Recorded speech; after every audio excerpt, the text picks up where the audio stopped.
नमस्कार दोस्तों, स्वागत है आपका हमारे YouTube चैनल पर जिसका नाम है अमेजिंग फैक्ट्स इन सैट। आज हम बात करेंगे एक ऐसे टॉपिक पर जो उम्मीद करती हूँ आपको बहुत पसंद आएगी और आपको बहुत ज्यादा प्रभावित करेगी। आज जो मैं टॉपिक डिस्कस करने वाली हूँ उससे पहले एक बात क्लियर करना चाहती हूँ दोस्तों, ये जो मैं आपके साथ शेयर करने वाली हूँ ये सिर्फ मेरा एक पर्सनल ओपिनियन है और पर्सनल थॉट है। आप इससे अग्री करते हो या नहीं ये आप पर डिपेंड करता है। तो चलिए साथियों, बढ़ते हैं आज के टॉपिक पर। आज हम बात करेंगे एक ऐसे महान सोच के बारे में जो हमारी ऋषि मुनि और गुरुओं ने हमें दी थी। ये सोच हमारी हर दिन की जीवन यात्रा में हमारे लिए एक रोशनी की तरह काम करती है। आपने सुना है हिंदू धर्म में 4 युग के बारे में बात की जाती है, सतयुग, त्रेता युग, द्वापर युग और कलयुग। सबसे पहले हम सतयुग के बारे में बात करते हैं। सतयुग में अच्छाई और बुराई के बीच की लड़ाई 2 अलग अलग दुनियाओं में होती थी, देवलोक और असुरलोक, जहाँ बुराई एक अलग दुनिया में थी। फिर आता है त्रेता युग, जहाँ पर अच्छाई और बुराई के बीच का युद्ध 2 अलग देशों के बीच था, राम और रावण। दोनों अलग देशों के राजा थे, एक अच्छा और दूसरा बुरा। फिर आते हैं द्वापर युग पर, जिसमें अच्छाई और बुराई एक ही परिवार के बीच थी, पांडव और कौरव, यानी कि अच्छाई और बुराई एक ही खानदान में थी। तो दोस्तों ध्यान से देखिए, जैसे जैसे युग बदलते गए वैसे वैसे बुराई अच्छाई के करीब आई। पहले बुराई एक दुनिया में थी, फिर एक देश में और आखिरकार एक परिवार में। दोस्तों आपको तो पता ही है कि अब कलयुग चल रहा है और ये सबसे खास है क्योंकि इस युग में बुराई कहीं और नहीं बल्कि हमारे अंदर है। अच्छाई और बुराई दोनों हमारे अंदर ही है। दोस्तों अब हम बात करेंगे एक ऐसे कहानी के बारे में जो महाभारत के एक इम्पोर्टेंट कैरेक्टर अश्वत्थामा से जुड़ी है। आपने सुना होगा कि अश्वत्थामा को भगवान कृष्ण ने एक भयंकर श्राप दिया था, लेकिन आखिर क्यों? चलिए इस कहानी को थोड़ा और गहराई से समझते हैं। और हाँ साथियों, मैं फिर से आपको बताना चाहती हूँ कि आप मुझसे अग्री या डिसअग्री हो सकते हैं, ये आपका पर्सनल ओपिनियन है। अश्वत्थामा द्रोणाचार्य के बेटे थे। द्रोणाचार्य जो महाभारत के सबसे बड़े गुरु थे, उन्होंने अपने पुत्र को शास्त्रों की अच्छी ट्रेनिंग दी थी। अश्वत्थामा एक काफी महान योद्धा भी थे, लेकिन उनकी कहानी का एक काफी दर्दनाक मोड़ आता है। ये श्राप उन्होंने उस वक्त लिया जब महाभारत का युद्ध अपने अंत की ओर बढ़ रहा था। एक रात को अश्वत्थामा ने पांडवों के कैंप में घुसकर धृष्टद्युम्न और शिखंडी को मार दिया। ये एक बहुत ही घृणा करने वाला काम किया उन्होंने। जब ये बात कृष्ण को पता चली तो उन्होंने अश्वत्थामा को एक भयंकर श्राप दिया। कृष्ण ने अश्वत्थामा से कहा कि वो कभी भी शांति नहीं पा सकेंगे। अश्वत्थामा को ये श्राप दिया गया था कि वो एक अकेले जीवित रहेंगे, लेकिन कभी भी अपने वीरता और गर्व को वापस नहीं पा सकते। तो दोस्तों अश्वत्थामा को ये श्राप इसलिए दिया गया क्योंकि उन्होंने अपने गुरु के मरने के बाद अपनी आध्यात्मिक और वीरता को भूलकर चुपके से दूसरे योद्धाओं को मार दिया। ये घटना महाभारत के सबसे दर्दनाक पलों में से एक थी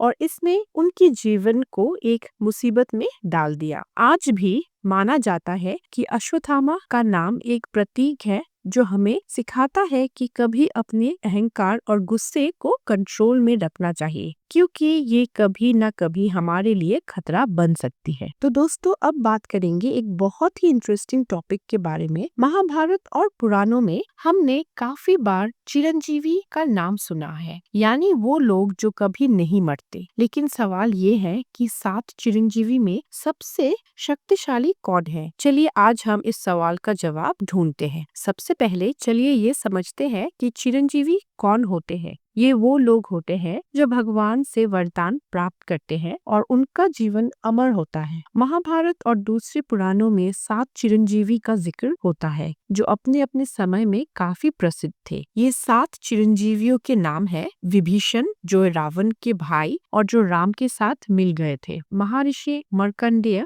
जिन्होंने अपनी तपस्या से अपना जीवन अमर किया, अश्वत्थामा द्रोणाचार्य के बेटे जिसे कृष्णा ने श्राप दिया था, हनुमान जी राम के भक्त जो अपने बल और वीरता के लिए जाने जाते हैं, वेद व्यास जी, महाभारत के रचयिता और एक महान ऋषि। कृपाचार्य, महाभारत के कवि और गुरु जो जीवित है। परशुराम, विष्णु के अवतार जो एक महान योद्धा थे। तो दोस्तों, इनमें सबसे शक्तिशाली कौन है आपको लगता है? आप हमें जरूर लिख के बताइए।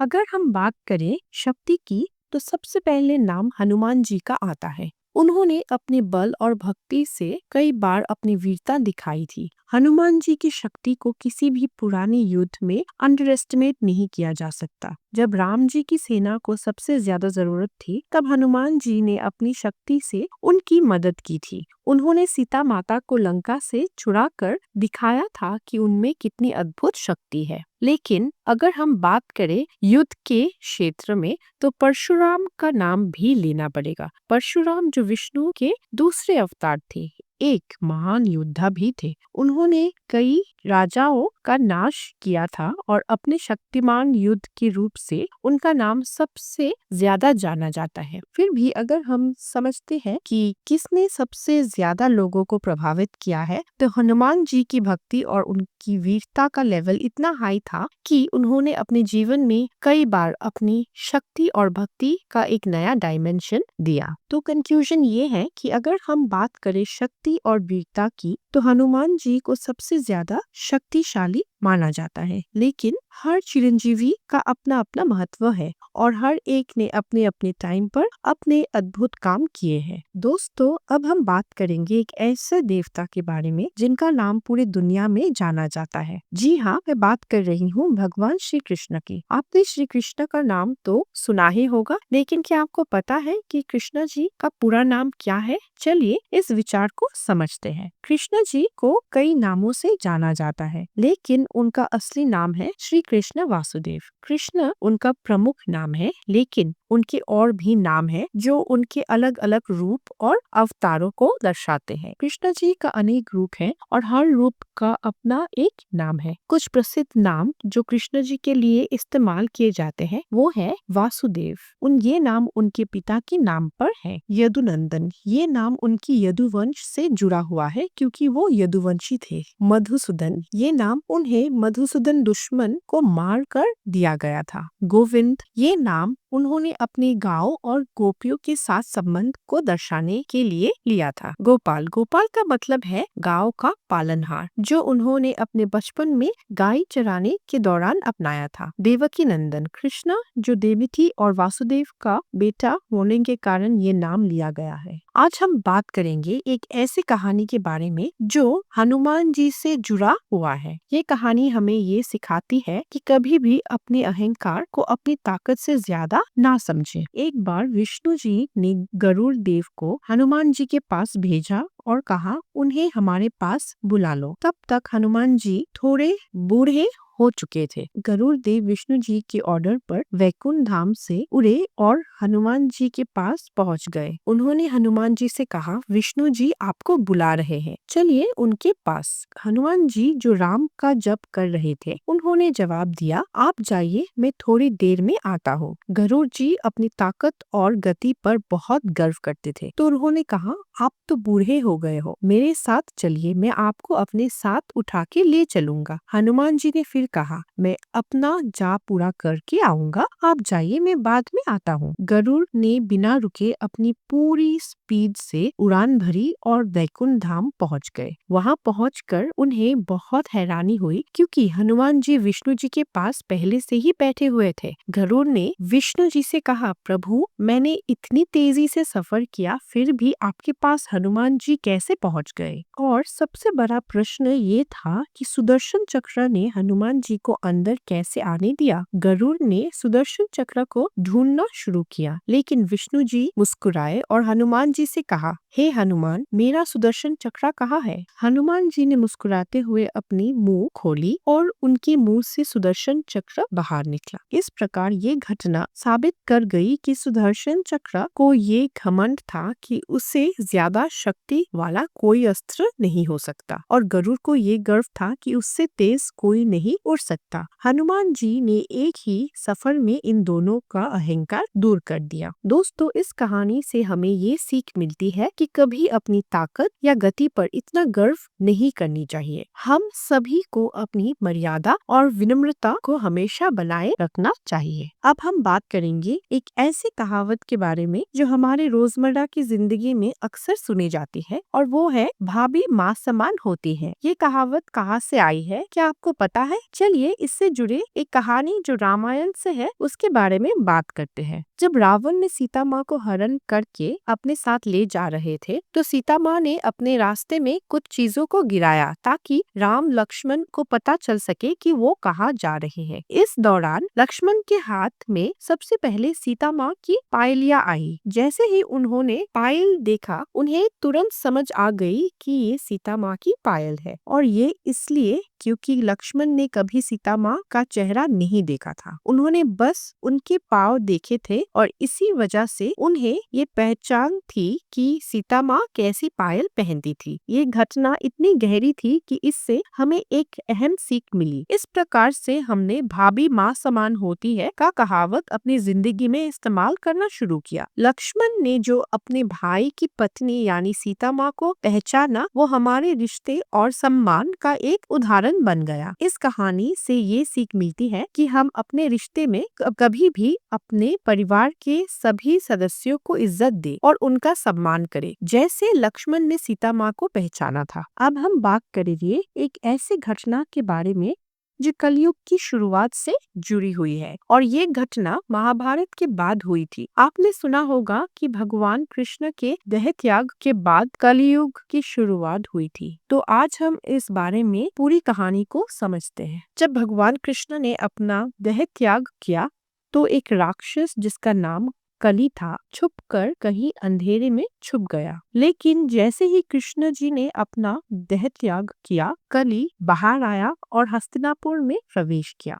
उस वक्त हस्तिनापुर के राजा, जो कि अर्जुन के पोते राजा परीक्षित थे, वो अपने राज्य को संभाल रहे थे। कली ने राजा परीक्षित से अपने राज्य में प्रवेश की अनुमति मांगी, लेकिन राजा ने इसे मना कर दिया। कली ने बार बार प्रार्थना की और आखिरकार राजा ने उसे कुछ विशेष स्थल पर प्रवेश की अनुमति दे दी। ये स्थल थे जहाँ लोग जुआ खेलते थे, शराब पीते थे, जानवर मारते थे और सोना रखते थे। कली इन स्थल पर गया और ऐसे ही राजा परीक्षित के सोने के मुकुट में भी बस गया। कली के प्रभाव से राजा परीक्षित ने अपने अच्छे कर्मों को छोड़ा और बुरे कर्म करना शुरू किया। उनके मंत्री भी उनका पीछा करते हुए बुरे काम करने लगे, और धीरे धीरे राज्य के आम लोग भी कली के प्रभाव में आने लगे, और इस प्रकार कलयुग का प्रवेश हुआ और हस्तिनापुर में अंधकार और बुराई का ये युग शुरू हो गया। यही वो समय था जब कलयुग की प्रारंभ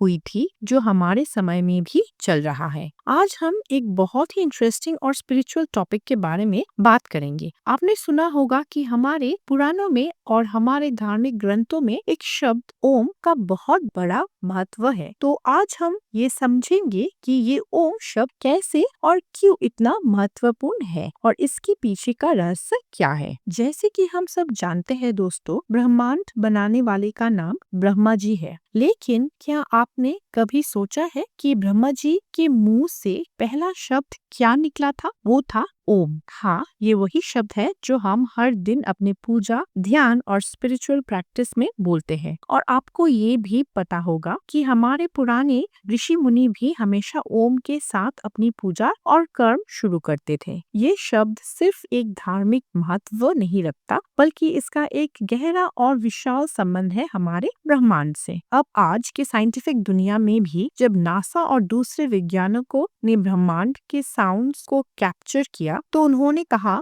कि ओम का साउंड यूनिवर्स का असली साउंड है। जी हाँ, जब वो स्पेस में साउंड वेव्स की रिकॉर्डिंग कर रहे थे, तो उन्होंने जाना कि वो साउंड ओम के समान है। ये काफी दिलचस्प है दोस्तों। इसका मतलब ये है कि जो साउंड ब्रह्मा जी ने पहले क्रिएट किया, वही आज हमारे ब्रह्मांड की असली आवाज है। आप सोच रहे होंगे, हमारे पूर्वजों को ये सब किस तरह से पता था? कैसे उन्होंने ये जान लिया था कि ब्रह्मांड की असली आवाज ओम है। इसलिए ओम सिर्फ एक शब्द नहीं है, ये एक ऐसी एनर्जी है जो हमें यूनिवर्स से जुड़ा हुआ महसूस कराता है। अब हम एक बहुत इंटरेस्टिंग और मिस्टीरियस टॉपिक के बारे में बात करेंगे। आपने कभी सोचा है कि क्या ऐसा कोई ओशन या फिर महासागर है जो इतना बड़ा है कि उसमें पूरी पृथ्वी भी डूब सकती है? सुनने में अजीब लगता है, लेकिन एक रिसर्च ने इसे लेकर काफी सरप्राइजिंग बातें कही हैं। लेकिन इससे पहले मुझे एक पुरानी कहानी याद आई है जो श्रीमद् भगवत पुराण में दी गई है। इस कहानी में एक राक्षस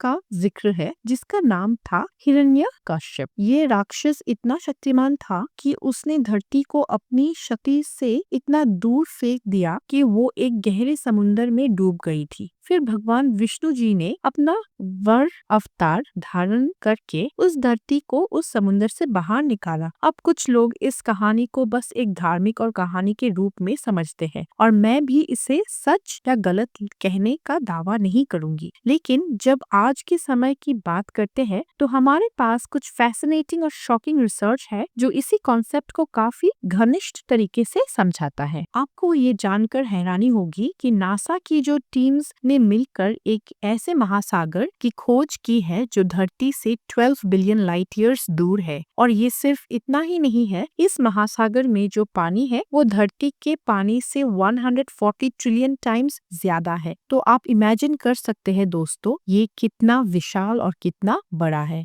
हाँ, आपने सही सुना, 140 ट्रिलियन। 1 ट्रिलियन में 1 लाख करोड़ होते हैं। अब सोचिए, अगर ये ओशन इतना बड़ा है तो हमारी धरती उसके सामने बस एक छोटा सा पत्थर जैसा दिखाई देगी। साइंटिस्ट कह रहे हैं कि ये महासागर हमेशा से, जब से ब्रह्मांड का अस्तित्व हुआ है तब से है। ये पानी का ओशन धरती के पानी से कई गुना बड़ा है, लाखों करोड़ बड़ा है। और सबसे इंटरेस्टिंग बात ये है कि इस महासागर का वर्णन भी भगवत पुराण की वही कहानी में की गई है, जिसमें ये दिखाया गया है कि धरती को एक गहरी समुद्र में डूबा दिया गया था। अब ये कहानी सच है या नहीं, हम सब के अपने अपने विचार हो सकते हैं, लेकिन ये बात जरूर है कि साइंटिस्ट भी इस रिसर्च को काफी फैसिनेटिंग मानते हैं, और ये सब एक अजीब कोइंसिडेंस भी हो सकता है। दोस्तों, ये कहानी अपने आप में एक मिस्ट्री है। तो दोस्तों, अब हम एक जबरदस्त कहानी के बारे में बात करेंगे जो शायद आपको पहले नहीं पता होगी। हम सब जो हर दिन हनुमान चालीसा पढ़ते हैं, उसकी लिखी जाने की कहानी भी किसी चमत्कार से कम नहीं है। आपने सुना है कि कैसे हनुमान चालीसा लिखने की कहानी एक भव्य चमत्कार में बदल गई। ये कहानी कुछ इस तरीके से शुरू होती है। एक बार संत तुलसीदास जी को मुगल सम्राट अकबर ने अपने दरबार में बुलाया। जब तुलसीदास जी ने मना किया तो अकबर ने उन्हें जबरदस्ती अपने दरबार में बुला लिया। अकबर ने कहा, मैंने सुना है कि तुमने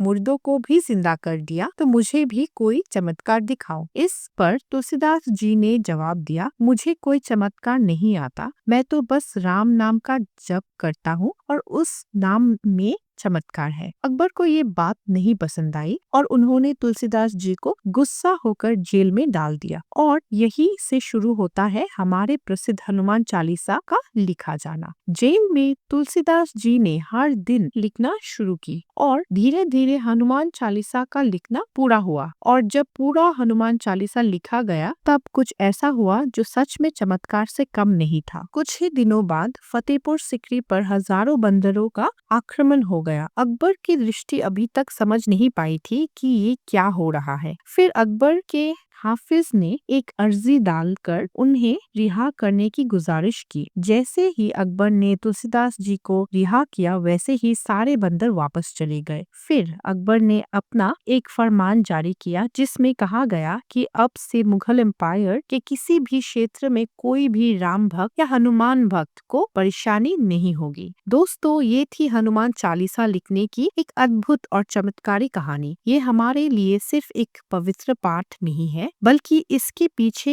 एक गहरा संकेत भी छुपा है। राम नाम में सच में इतनी शक्ति है। दोस्तों, अगर आप हमारे चैनल पर नए हैं तो हमारे चैनल को सब्सक्राइब जरूर करें, इसे शेयर करें और लाइक करें। हमने कुछ ऐसे ही वीडियोस बनाए हैं कुछ इंटरेस्टिंग और अमेजिंग फैक्ट्स के ऊपर, जिन्हें आप जरूर जाके देखिए।